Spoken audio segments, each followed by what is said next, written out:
بجد كان بقالي فترة ما ضحكتش على فيلم مصري بالشكل ده. السادة الأفاضل، إخراج كريم الشناوي اللي شفناه في كذا عمل قبل كده، بطولة مجموعة كبيرة من الممثلين. قصة فيلمنا ببساطة إن بعد وفاة الحاج جلال بتنهار عيلته وبتتوالى الكوارث ورا بعض، مع محاولات الابن الأكبر ليه وهو طارق في إنه يلم المصايب دي عشان يحافظ على استقرار العيلة.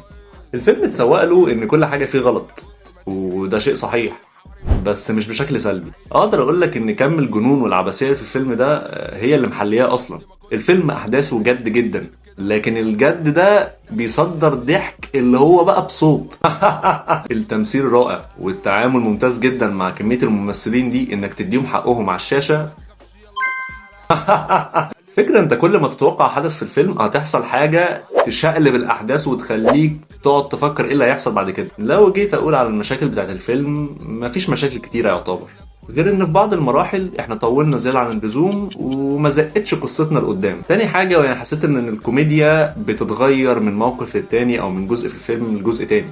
بمعنى ان هتلاقي مرة كوميديا موقف، مرة كوميديا افيهات، ومرة. بس انا متفهم ده، الفيلم ليه كذا مؤلف. في المجمل انا شايفه احلى فيلم مصري نزل مؤخرا، فتقييمي للفيلم ده بدون مبالغة 9 من 10. قول لي انت رأيك ايه؟